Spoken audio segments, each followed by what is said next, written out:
Ngayong araw nga pala ay linggo, nagsindi nga pala ako ng kandila dito sa simbahan para magpasalamat sa Panginoon sa mga blessings, sa mga binibigay niya sa amin. So sa tapat nga pala niyan ay bahay ni Dr. Jose Rizal.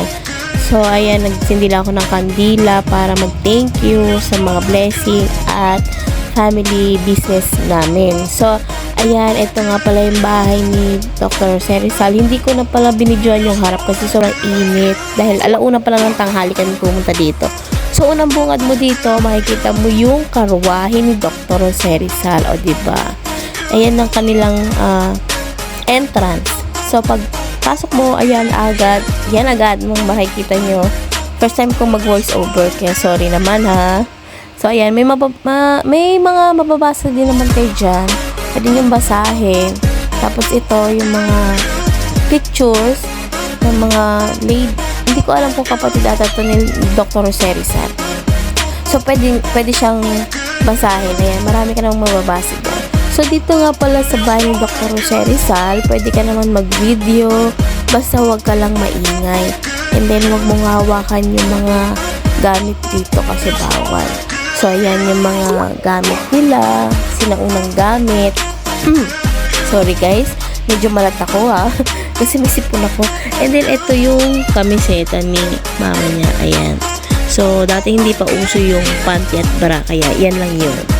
And then, first time nga pala namin pumunta dito sa bahay ni Dr. Jose Rizal. Kaya, para kami mga ignorance. Para kami mga ignorant. So, ayan yung second floor. Punta tayo ng second floor. Maganda yung second floor. Maganda yung hagdanan. Ang lawak na hagdanan niya ha. Fairness. Lakas maka-aesthetic. So, ayan. Diba? Ang lawak. Wood lang siya pero maganda.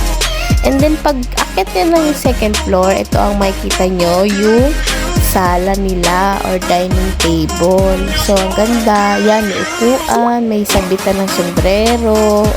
Tapos, ayun yung lamesa nila. May mga gamit din. Ayan. Tapos, may chandelier si Dr. Jose Rizal. O, diba? So, ayan. Ang ganda. Ganda talaga. Malawak. Tapos, ayan. Formal dining area. So, malawak yung bahay ni Dr. Jose Rizal. So, dito naman, ayan, dining area din to. Dito ata nila pinupunta yung mga guest nila, yung mga bisita. Yan. Diyan nila pinapapuntay. Siguro. Kasi malawak yung bahay ni Dr. Jose Rizal talaga.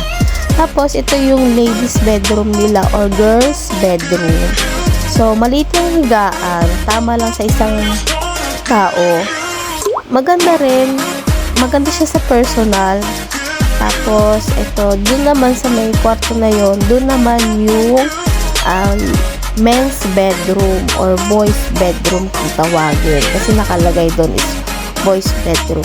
So, ayan, pares lang sila ng girls bedroom. Maliit lang din yung higaan. Pero maraming gamit ang boys bedroom. Ayan, diba? Ang ganda ng higaan niya, pang horror. Pero, ay, maganda. Ayan. Boys bedroom. And then, maraming gamit. Ayan, pwede yung basahin. Hindi ko na binabasa kasi kapos kami sa oras. Dahil alas 4, magko-closing na sila. So, ayan yung mga gamit. Ayan yung rocking chair. Diba? Ang ganda. Tapos, dito sa kabilang room, nandito yung family bedroom nila or parents bedroom. Dito nakahiga yung mama at papa niya. Tapos, dito na rin ipinanganak si Dr. Jose Rizal. Dito inire si Dr. Jose Rizal. Diyan, sa higaan niya. Diba? May ano pa dyan, santo. Ayan, mababasa niyo dyan. Diyan siya pinanganak. Tapos, meron pang ano dun, oh. Tapos, dito tayo sa kanilang kitchen and dining area din. So, dito sila kumakain. Ayan yung lamesa nila. Ang ganda, oh. Ang ganda ng kurtina ba yung tawag dyan? Basta yan. Correct me if I'm wrong, mga guys. Kasi first time ko lang pumunta dito. First time lang namin pumunta. So, ayan yung dining. Ayan ako, nag-video-video. Hello. Tapos, ayan yung kanilang kitchen. Ayan yung kanilang kitchen. Yan yung baol ni Lola Basya. Charing lang. Tapos, ayan, dyan sila naghuhugas, dyan sila nagluluto. I think yung malalaking baul, dyan nila nilalagay yung tubig. Diba? Sila una yung dati, diba? Tapos, dito na tayo sa exit. Yung ibang room kasi hindi na namin napuntahan kasi sobrang ano na kami sa oras. Tapos dito sila naliligo. Ayan, dyan sila naliligo. And then, dito naman sila nagdudumi. Ayan, di ba yung may butas dyan. Bali, magkahiwala yung dumihan at paliguan. So, ayan, may well dyan. Tapos, mataas kasi yung bahay nila. So, bababa na kami. Nahirapan yung Junakis kung bumaba kasi maliit lang yung stairs niya. Tapos, maliit lang yung space. Pero, okay na rin.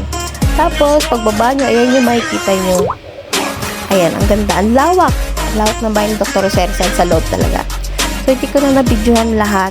Pero, mga guys, kung gusto nyo pumunta dito sa bahay ni Dr. Roserizal, pwede kayo pumunta dito ng linggo, pero hanggang 4 PM lang siya. Pero hindi ko alam kung sa ibang araw is kung anong oras. Pero, I think Tuesday open din sila.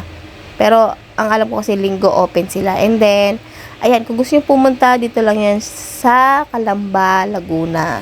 So, hanggang dito na lang mga Marikoy. Abangan nyo yung part 2 ko dahil pupunta tayo sa mga gallery ni Dr. Roserizal. Yun lang. Bye-bye. Ingat!